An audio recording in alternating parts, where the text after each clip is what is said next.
So nakaranas na ba kayo magpa-train ng aso ninyo? Etong si Sir James Place, hindi pa daw. Sabi niya, Doc, ano po ba yung mga basic obedience at ano pa nagkaiba nila sa advanced obedience? Curious lang po. Di pa kasi ako nakakaranas magpa-train ng dogs. Para sa inyo na hindi niyo pa naiintindihan kung ano yung basic obedience at advanced obedience, ito po yon. Basic obedience po namin sa Manalo Canine, we call it the Super Dog Basic Obedience Training Program. This is a 1-month course. 1 month po yan na tinetrain po namin yung aso. Unang-una yung aso muna, Mondays to Fridays or Saturdays. Umaga may session yan, hapon may session yan, at binibigay po namin yung assignments sa isang trainer. Ina-assign namin yung aso ninyo sa isang trainer. Okay, so yung isang trainer na yun, ang gagawin niya, first week ay ibabanding muna niya yung aso mo. Tuturuan na niya ng mga ilang mga commands, mostly yung pag-heel or paglakad ng aso mo, ng tamang paglakad, sit, or depende kung ano yung pwede na niyang ituro dun sa aso. Pero mostly, it's just bonding and yung start ng pagbigay ng mga instructions sa aso nyo and tinuturo nung trainer sa aso ninyo kung ano ibig sabihin ng mga commands na yon or instructions. Second and third week ay tinuturo na niya ang lahat ng mga basic obedience commands at pinupulido na niya ito. Paulit-ulit po yan. Pero ginagawa niyang masaya ang experience na ito para sa aso ninyo. So, yung aso po ninyo ay mas natitimo or nai-instill sa isip niya na kapag ginawa niya yung isang bagay ay maganda yun para sa kanya. On the last week ay yung proving phase naman. Ibig sabihin, ay binibigyan na siya ng iba-ibang distraction, in-expose na siya sa ibang mga lugar para kapag binigay yung instruction or yung command tapos hindi siya sumunod, ay maiko-correct na ito ng trainer. Ibig sabihin, pina-fine-tuning na niya. And after po nung 4 weeks na yon, on the graduation day, kasama na po kayo. Kayo na po ang tuturuan ng trainer. Merong display phase yan or display part. Papakita na ng trainer. Okay, pagmamalaki na ng aso niyo kung ano na yung kaya niyang gawin. Sumusunod na siya sa lahat ng mga basic obedience commands which is sit, down, stay, come, heel, leave it, no, good. So yung mga behaviors niya na undesirable ay supposedly naalis na. So matutuwa na kayo. Wow! Impressed kayo. Tapos, kayo na po ang bibigyan ng lecture ng trainer. Tuturo po niya sa inyo lahat ng mga basic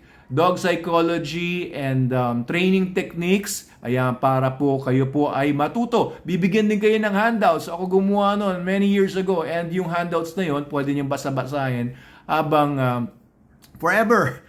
Tapos yung aso nyo naman po ay hahawakan nyo na during the graduation day. Ito po yung transfer of commands, session 1. Okay, session 1 TOC pa lang po yon. So ituturo po sa inyo ng trainer kung paano po ibigay yung command, ano yung tamang paraan ng pagko-correct doon sa aso kapag mali yung ginawa niya, and tamang paraan ng pagbibigay nyo ng reward doon sa aso kapag tama yung ginawa niya. Tuturo po sa inyo ng trainer kung ano yung gagawin ninyo for the next at least 7 days ng paghahawak nyo na mismo ng aso kasi iuwi nyo na yung aso eh. And every day from then on, from the graduation then on, ay merong at least mga 15 minutes kayo i-spend with your dog for training. Kasi pag nasa training mode kayo, wala kayong ibang dapat gawin, dapat alam ng aso ninyo na nagte-training kayo niyan. After ng training, ayos na. Okay, so everyday gagawin yan. After 1 week or so, ay TOC number 2 na. TOC number 2 means i-check na ngayon ng trainer whether video call lang yan or pupunta ulit kayo sa site or yung trainer ang pupunta sa bahay ninyo. It depends on you. So, titingnan ng trainer kung tama na yung ginagawa ninyo and maganda ba yung resulta na nangyayari sa aso nyo. So, basically, usually, meron makikita yung trainer na, uy, mali po yung ginawa ninyo, nakalimutan nyo ba yung tinuro ko or something like that, and i-correct na po sa inyo yan ng trainer. Okay, another week will again pass. Meron kayong mga bagong assignments para ma-fine-tune nyo rin yung inyong training sa aso ninyo. And TOC 3 will happen. TOC 3, depende ulit sa inyo kung gusto nyo sa bahay ninyo o sa training center namin or via video call na lang. TOC 3, free po yun ha. Free po yung mga TOC sessions na yan. Kaya wala kayong dagdag bayad unless may transport or home service. Ngayon, sa TOC3, more or less, no, fine-tuned na kayo. And then, tuturuan pa kayo ng trainer kung meron pang kulang, meron pa dapat idagdag. Ayan, para siguradong swak na swak at hindi masasayang yung investment nyo sa dog training. Yan ang gusto namin. Yan ang gusto ko sa lahat ng mga nag-graduate sa Manalo Canine. Over so many years, no, we started offering training noong mga 2008 or 2007, and we're very well experienced dito, at lahat ng mga nag-graduate naman sa Manalo Canine ay tuwan-tuwa naman sa kanilang mga resulta sa mga dogs nila, lalo na yung mga sumusunod syempre sa aming tagubilin. Kailangan sundin nyo rin kung ano yung bibigay naming instructions, kundi sayang nga lang naman yung training ninyo. So we want to ensure that. Ano naman yung advanced obedience? Advanced obedience, imbes na 1 month lang, 3 months na. Okay, bakit 3 months? Kasi marami pong ituturo pa. Ituturo na po dito na gagawin niya lahat yung mga basic obedience commands off-leash na. Wala na ang leash. Ganun kakontrolado na yung aso. Ituturo din po yung iba-ibang mga tricks kung gusto niyo po na gumagawa na siya ng mga tricks. For example, sa agility, no? Practical agility tayo. So, yung pagpanik sa mga hagdan, pagpanik sa ladder, kung paano niya i-control yung sarili niya, paglakad sa ibabaw ng monkey bar, so makokontrol ng aso niya yung buong pangangatawan niya. So, makikita niyo rin yung pagtalon-talon, pagka binigyan siya ng command na tumalon sa hurdle or sa ibang mga obstacle pa. So, matututunan ng aso niyo practical agility. At the same time, distance commands. Kahit malayo po yung aso ninyo, pag binigyan ng hand signal, pag binigyan ng iba-ibang mga hand signal, susunod dapat yung aso ninyo. And makikita nyo talaga, no, sobrang pulido na. Of course, not all dogs will respond to the training at the same quality or the same, alam niyo yun, yung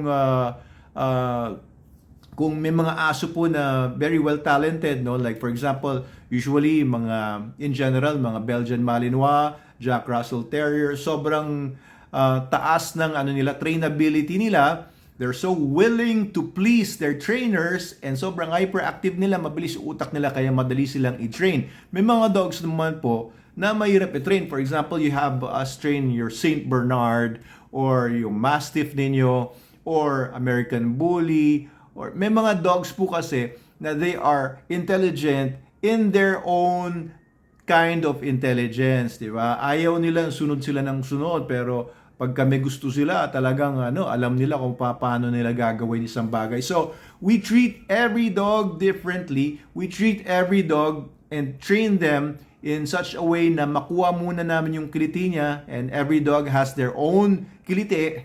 Every dog has their own motivation to do things. So, kailangan muna talaga makita ng trainer yon. And sa advanced obedience din po, bukod sa off-leash na siya, distance commands, and meron agility. Kung ano po yung mga tricks na gusto nyo, if you want your dog to walk na, meron pang mga play dead, pag sinabi mong bang, mamamatay yung aso, kunyari, ganyan. And iba-ibang tricks, magpe-pray yung aso, whatever. Pwede po namin gawin yon. Depende po sa kung ano po yung gusto ninyo. And depende rin sa kung yung aso ninyo ay kayang gawin yon. Kung gusto niyo pag-smilein yung aso ninyo, pag sinabing smile, ganyan yung aso nyo, o whatever, no? Pero depende yun sa talents ng aso nyo. Not all dogs can do all tricks. So, yan po. We have so many good trainers, professional trainers, na wala silang ibang ginawa sa buhay nila kundi mag-train ng aso day in, day out. So, ito pong advanced obedience natin, matutuwa talaga kayo. At 75,000 pesos, pero mura na po yun. Alam nyo, sa ibang bansa, basic obedience pa lang yung 75,000 sa US. Pero dito po, ituturo po natin lahat. If you want your dog to be trained, pero nasa probinsya po kayo, may pet transport po tayo. We can arrange that for you.